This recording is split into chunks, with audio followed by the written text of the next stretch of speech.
Salut à tous et bienvenue dans ce nouveau format, les classiques à regarder dans le noir. Alors, dans les classiques à regarder dans le noir, forcément, on va vous parler de classiques. Et pour ce premier opus, on a décidé de vous parler de Candyman. Alors, pas ce Candyman-là, mais ce Candyman-là.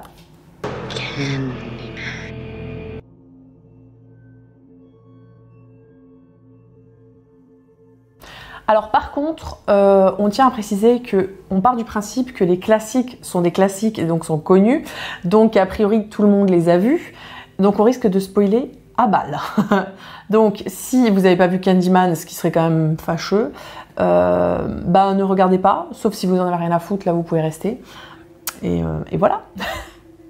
Donc, Candyman, c'est un film réalisé par Bernard Rose, sorti en 1992, produit par Clive Barker, adapté d'une nouvelle de Clive Barker parue là-dedans, le 5e tome des Livres de sang qui s'appelle Prison de chair. Donc c'est adapté de la nouvelle The Forbidden, qui en français s'appelle... Lieux interdits. Lieux interdits, merci.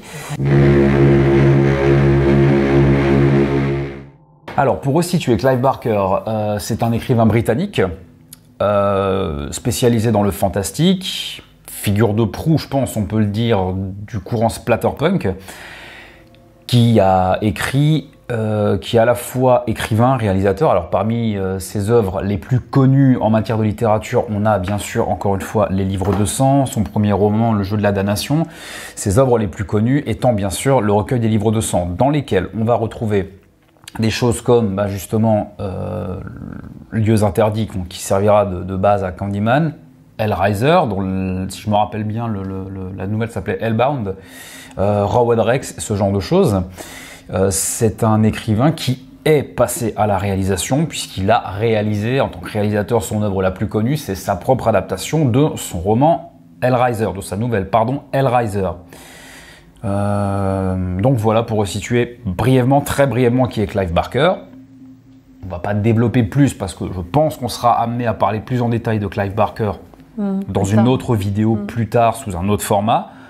Donc pour Clive Barker, on va en rester là.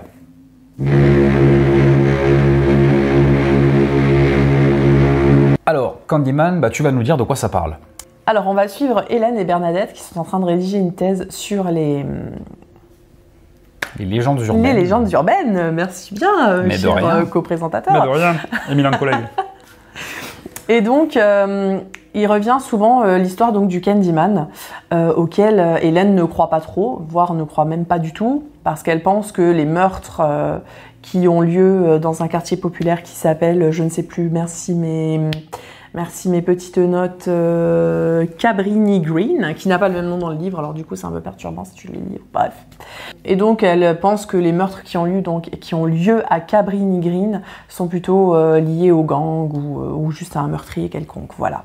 Donc elle va aller sur le lieu du dernier meurtre qui serait lié à Candyman pour enquêter en fait et débunker un peu le truc, voilà.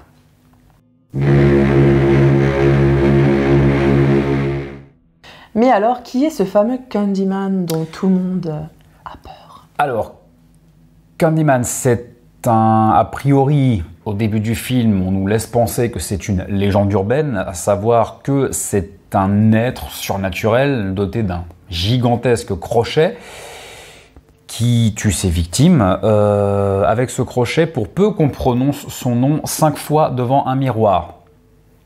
Je ne sais pas si vous avez la ref. La petite référence de Bloody Mary. Par exemple. Pour l'invoquer, il faut appeler 3 fois son nom devant un miroir avec 2 bougies en main, enfin voilà. Alors, référence volontaire ou non, si Clive Barker nous regarde, il pourra nous le dire. Candyman qui, à la base, s'appelait Daniel Robitaille. Robitaille en France. Robitaille, Daniel Robitaille, donc le bien nommé, qui était à la base un fils d'esclave. Il s'avère que son père a réussi à faire fortune en inventant, si je me rappelle bien, une machine à fabriquer des chaussures. Donc le Daniel, le susnommé, va bénéficier quand même d'une bonne éducation. Il va faire preuve assez tôt de certains talents artistiques. Son père va vraiment l'éduquer correctement. Il va le mettre dans les meilleures écoles, etc.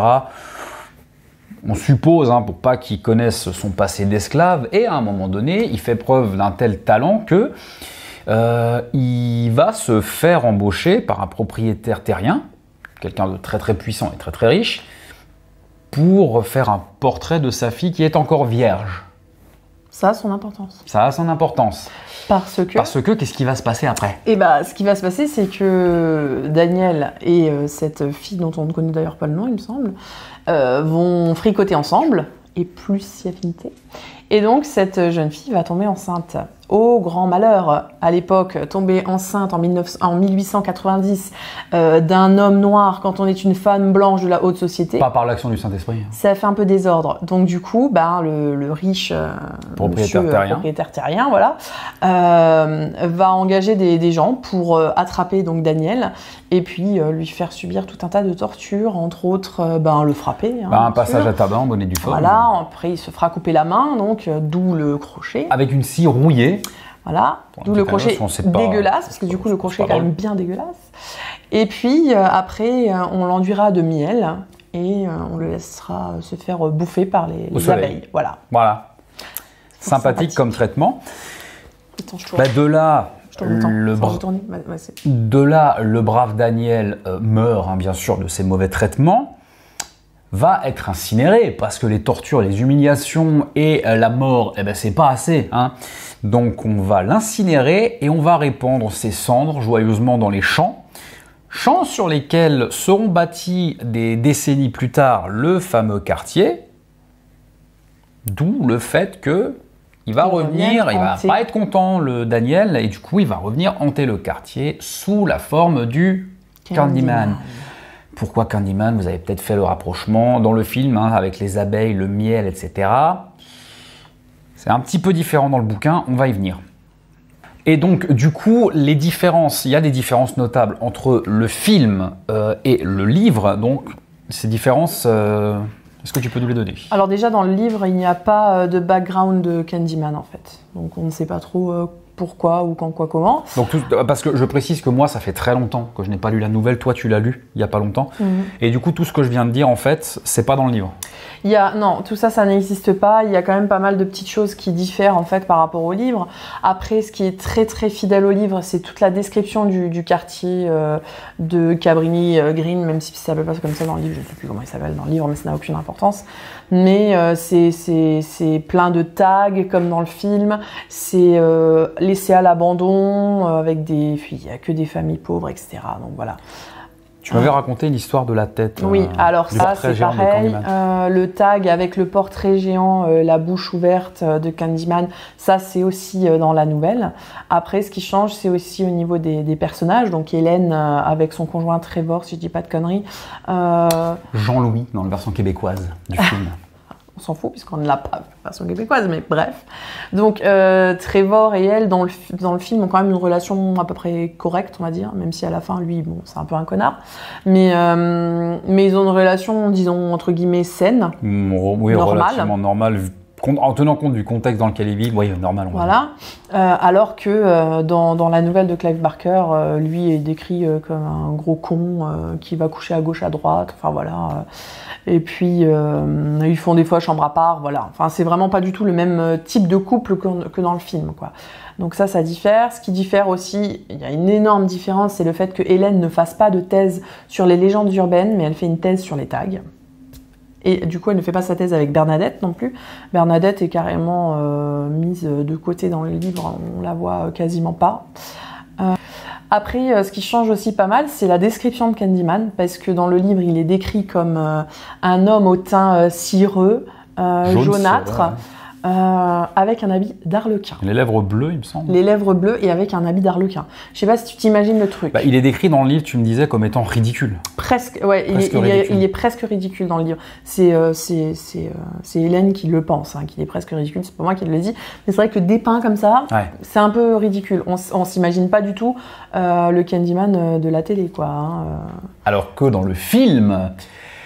ce qui frappe en premier, c'est l'apparence du Candyman, quoi, parce que je pense que si on avait foutu Tony Todd en vêtements d'arlequin... Costume d'arlequin, ça aurait peut-être moins fait. Tony Todd, qui dans le film a quand même une présence et une stature, mais impressionnante. Je sais pas combien mesure Tony Todd. Si, je crois qu'il fait 1m92. Mais il est carrément impressionnant déjà de par son interprétation. Aujourd'hui, alors je sais pas si c'est parce qu'on est conditionné par avoir vu le film, mais pour moi, la vision de Candyman, elle est totalement indissociable du physique de Tony Todd, quoi. Je veux dire, tu penses Candyman, tu te le représentes lui. Il a une stature très impressionnante, il a un charisme de dingue dans ce film. Et moi, toi, t'avais pas aimé. Moi, j'ai un petit faible pour la version française. J'aime beaucoup le double. Je sais plus du tout qui a doublé Tony Todd, mais j'ai vraiment un faible pour le doublage. Ouais, j'ai un peu du mal à cause de caverneuse comme ça, la réverb. Oui, mais il y a une réverb. Ouais, c'est ça. Ça me plaît moyen. Ça, c'est la grosse différence. Et ce que tu me disais aussi, c'est par rapport, entre guillemets, au temps de présence de Candyman dans l'histoire. C'est-à-dire que la nouvelle fait 67 pages et que Candyman apparaît sur, je sais pas, peut-être 5 pages, on va dire. Non, peut-être pas 5 pages. Il apparaît sur les 10 dernières pages, en gros. Et c'est pareil, la relation qu'il a avec Hélène n'est pas du tout la même. Parce qu'en fait, dans le film, il tue des gens et il fait croire que c'est Hélène qui fait ces meurtres. D'ailleurs, elle finit à l'asile, etc., complètement folle. Tout ça, dans le livre, il n'y a pas, en fait. Hélène n'est jamais inculpée de meurtre à aucun moment. Candyman, même, ne tue personne, en fait, dans le livre. Enfin... C'est sous-entendu, c'est expliqué qu'il a fait des meurtres. Alors que dans le film, c'est montré de manière très graphique. Voilà. C'est comme Hélène rencontre, donc, je vais pas dire de conneries, donc je vais relire mes notes, mais elle rencontre Anne-Marie qui a un enfant qui s'appelle... Alors c'est l'enfant qui s'appelle Trevor, j'ai dit des conneries. Non, Trevor c'est le mari. Trevor c'est son mari dans l'histoire. Alors je relis mes petites notes, excusez-moi.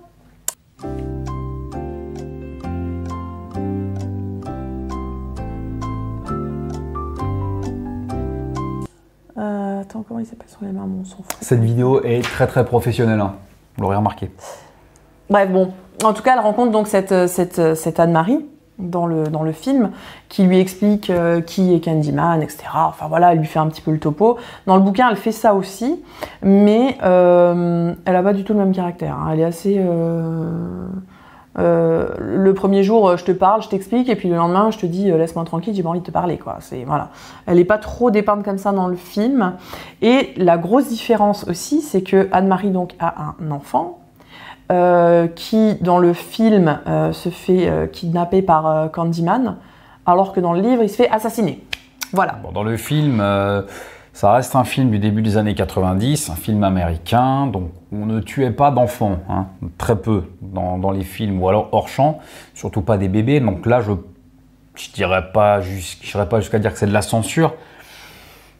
Voilà, ça n'aurait pas apporté grand-chose au film, honnêtement. Enfin, je pense qu'il faut lire le livre aussi.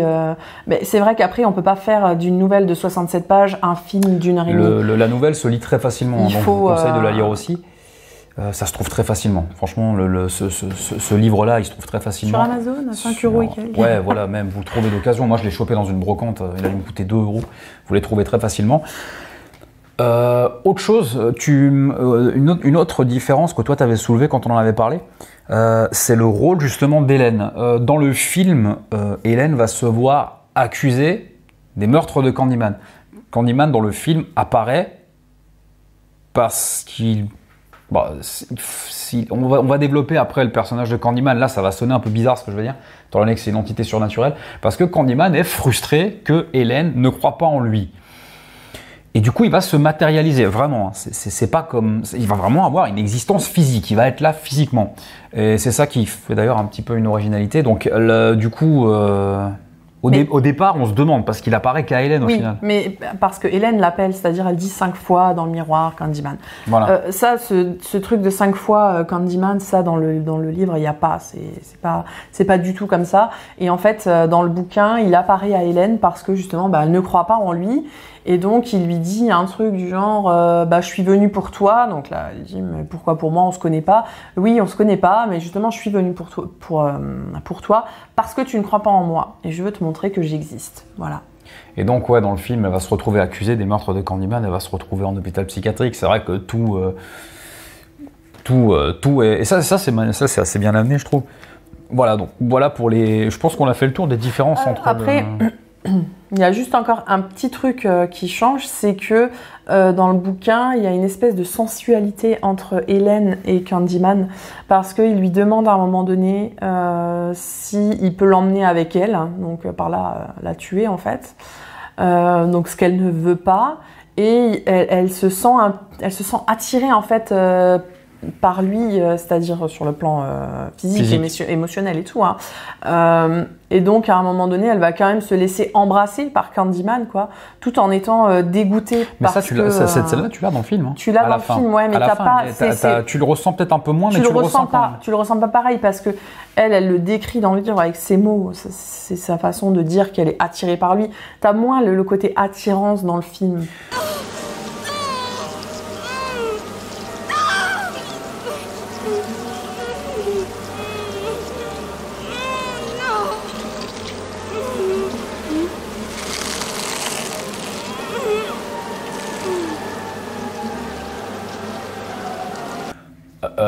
Là, ça c'est un point au niveau du film sur lequel je suis pas trop d'accord, parce qu'encore une fois, on va revenir à l'interprétation de Tony Todd qui est vraiment très impressionnant, qui a une stature, qui a une présence, et il ne parle pas, il déclame clairement, il déclame ses textes d'une manière, ça c'est vraiment, je pense que le personnage est écrit comme ça, mais c'est dû à l'interprétation de Tony Todd. Et du coup, moi, j'ai ressenti quand même une espèce de fascination du personnage d'Hélène vers le Candyman, même si elle le trouve dégueulasse. Hein, parce qu'encore une fois, il a un crochet purement dégueulasse. Parce qu'il a des bouts, surtout, c'est son torse, quoi. Son torse oui. béant avec les abeilles. Ah oui, ça, c'est un point. Ça, par contre, c'est un truc qui est resté. Oui. Je crois que c'est le seul truc qui reste de l'apparence du Candyman, c'est qu'il a un trou béant dans le torse avec un nid d'abeilles dedans. Voilà, oui.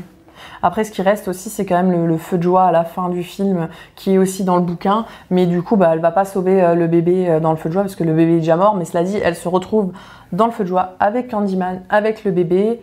Et en fait, elle va mourir exactement de la même manière quoi, que dans le film. Voilà. Donc là, c'était l'instant gros spoiler. De ouf. Ouais. No respect. Alors moi, dans ce film, enfin moi, ce que j'ai ressenti, j'ai pas tout lu, hein, j'ai pas lu tout, je me suis pas fait toute la bibliographie de Clive Barker. J'ai fait quoi? J'ai fait quelques tomes des livres de sang, j'ai lu Le Jeu de la damnation. Enfin bref, moi je trouve que dans le film, au niveau de l'environnement de cette cité, de cette cité, enfin de ce ghetto, ils appellent ça comme ça, hein, de ce ghetto. Et même au niveau de l'apparence de Candyman et de la relation, on ressent vraiment, je trouve, c'est une des seules adaptations. Vraiment une des seules adaptations de Clive Barker au cinéma, j'ai trouvé, où on ressent vraiment la patte Clive Barker. Parce qu'il y a d'autres films adaptés des écrits de Clive Barker, bon, c'est des films un peu moins prestigieux, on va dire, comme Rowan Rex, pour ceux qui connaissent, qui a adapté des nouvelles de Clive Barker, qui a été littéralement conspué par Clive Barker. Il y a Cabal aussi, je crois, dont j'ai pas beaucoup de souvenirs, on sera peut-être amené à en parler par la suite. Voilà, mais celle-là, cette adaptation-là, moi j'ai vraiment ressenti la patte Clive Barker au niveau de l'environnement sale, etc. Vraiment, ouais, le côté sale, crasseux. J'ai pas trouvé que c'était particulièrement sale, mais il y a vraiment ce côté très délabré en fait, très laissé à l'abandon. Mais c'est pas aussi sale, par exemple, que Hellraiser, tu vois, avec les chaînes, machin, la sueur. Parce que Hellraiser, t'as le côté sueur, sale. Il n'y a pas le côté sadomasochiste, ouais, en fait. Alors que là, dans Candyman, t'as pas ce côté sale, différent. Sueur, machin. Ouais. Par contre, c'est vrai que le côté sale, vraiment sale, est un tout petit peu plus présent dans la nouvelle. Ah, mais à peine. Hein. T'as plus le côté délabré, laissé à l'abandon, en fait, comme dans le film. Alors, ce qu'il faut savoir aussi au niveau du... Là, on va encore une fois, on va beaucoup parler du personnage de Candyman. C'est que il est assez original en tant qu'antagoniste. Contrairement à un Freddy Krueger par exemple, qui était déjà foncièrement un salopard de son vivant déjà, puisque c'était un violeur d'enfants, un tueur d'enfants, là Candyman c'est purement et simplement une victime. C'est juste une victime. Le mec il avait rien demandé à personne, il avait une famille quand même aimante, puisque son père a essayé de lui donner la meilleure éducation possible, il avait tout pour lui, et ben non, Candyman est juste une grosse victime. Daniel Robitaille est juste mort parce qu'il n'avait pas la bonne couleur et qu'il n'était pas au bon endroit au bon moment et qu'il a fait des trucs qu'il n'aurait pas dû faire avec une personne avec qui il n'aurait pas dû faire ces trucs. Et voilà, c'est ça. Et c'est ça qui a fait qu'il est Candyman. Donc c'est un antagoniste, mais c'est avant tout une victime. Et ça, je trouve que ça transparaît très bien dans le film et c'est vraiment beaucoup dû à la bande son. Ah oui. Parce que la bande son de Candyman, je pense que tout le monde la connaît. Elle a un côté, et ça donne vraiment un côté très dramatique. Ça donne vraiment un côté très dramatique à l'histoire, et on ressent la détresse, je sais pas si on parle de ça, on ressent toute la détresse du personnage de Candyman, parce que voilà. Et le personnage de Candyman, a cette dimension-là que n'ont pas, par exemple. Alors, vous allez me dire que Jason Voorhees aussi, c'est une victime.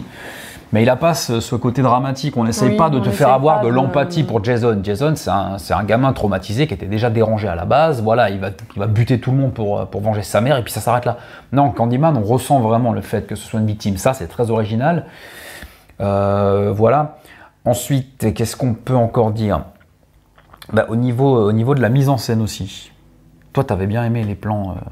Moi, j'aime beaucoup les plans où on voit Candyman, parce que il est toujours filmé d'une manière où dans des décors très très larges, dans des plans très larges. Et en fait, du coup, ça lui donne une présence dingue, en fait, où il est là, quoi. En fait, c'est une pièce immense où tout est vide, tout est délabré. Sur un très très grand et angle. lui, il est juste là, en fait. Et en fait, cette scène, elle suffit. Ça veut dire juste lui, debout, au milieu de rien, ça suffit. Il habite en fait complètement la pièce. Ah, complètement. C'est Tony Todd. Hein. J'espère vraiment qu'il sera présent dans le prochain. A priori, oui. Vraiment, mais on ne sait pas oui. trop s'il sera Candyman. On ne sait pas trop s'il va reprendre son rôle de Candyman. On ne sait même pas si le Candyman tel qu'on le connaît sera présent, mais moi j'espère vraiment qu'il sera dedans. D'ailleurs, ça fait toujours plaisir de le voir, par exemple, dans la franchise Destination Finale. C'est un acteur que j'affectionne particulièrement. Il est dans Destination Finale. Et il était dans Hatchet. Je veux pas raconter de bêtises. Il a fait quelques apparitions dans des blockbusters. Il a fait des apparitions dans Rock de Michael Bay, me semble-t-il. Je ne vais pas raconter de conneries, mais il me semble qu'il était dedans. C'était un des soldats qui à la fin voulait mettre la menace à exécution. Il me semble. Je vais vérifier, mais je crois que c'est ça. Enfin bref, c'est un visage connu, Tony Todd. Bon, il est principalement connu pour avoir joué Candyman, mais c'est un visage connu. Je pense qu'on a dit à peu près tout ce qu'on avait à dire. Je pense, oui. Voilà. Alors, on a choisi de parler de ce film-là, parce que même s'il a été érigé au rang de classique, pour moi, c'est un film qui est un peu sous-coté par rapport à la saga Vendredi 13, à la saga Halloween, à la saga Freddy. Déjà, parce qu'en nombre de films, pour l'instant, il n'y en a eu que 3. C'est un film qui est un petit peu sous-coté, je trouve. Je pense que le remake ou la suite, on ne sait pas trop ce que ça va peut-être relancer la machine. Je pense un peu relancer l'engouement autour de Candyman, parce que déjà il est produit par Jordan Peele. Jordan Peele, merci. Oui, je pense que ça va lui donner un petit coup de être un gage de qualité, parce qu'il maîtrise, c'est un des réalisateurs. Alors il est produit par Jordan Peele, il n'est pas réalisé par Jordan Peele. Alors je ne sais pas trop ce que ça va donner. J'avoue que la bande-annonce m'a pas hypé de ouf. Hein. Ça fait très très classique. Ça fait très classique, et je sais pas. Alors, la bande-annonce m'a vraiment fait penser à tout ce qui sort un petit peu en ce moment au cinéma, en film dit d'horreur, quoi. Alors c'est un film sous-coté, mais pourtant c'est un film qui a eu peut-être pas une grande influence, mais qui, au niveau pop culture, c'est un film qui revient souvent dans tout ce qui est pop culture. Il y a énormément de petits clins d'œil. Ouais, alors moi, il y en a un, je pense que tous les deux on affectionne particulièrement, c'est... il y a un hommage, vraiment, c'est tout un épisode en fait, c'est carrément tout un épisode hommage à Candyman dans South Park. Où en fait, Butters invoque le personnage de Biggie Smalls, mais de la même manière, voilà, c'est petit clin d'œil. Ouais. Enfin, tout le monde l'invoque après, Biggie Smalls, parce qu'après il prend l'avion et tout, il l'invoque, il est dans l'avion, il se retrouve dans une salle de bain. Ouais, tout le monde l'invoque, et du coup, voilà, c'est un petit peu parodique, et c'est l'hommage en même temps. Biggie Smalls. Biggie Smalls. Biggie Smalls. What the fuck is this? Après, il y a 2-3 petites allusions comme ça, notamment dans Scream, où à un moment donné, on a le personnage de Stu qui va dire à Sidney, qui va dire qu'elle a fait passer Billy pour le méchant Candyman. Je m'attendais à voir Billy en arrivant. Il doit vraiment être furax. Quoi, parce que tu l'as fait passer pour le méchant Candyman? Non, il a seulement le cœur brisé. Ah ouh. Alors, il y en a une autre qu'on affectionne aussi. Alors, franchement, on ne sait pas si c'est une vraie référence à Candyman. C'est dans un épisode de Malcolm. de la série Malcolm.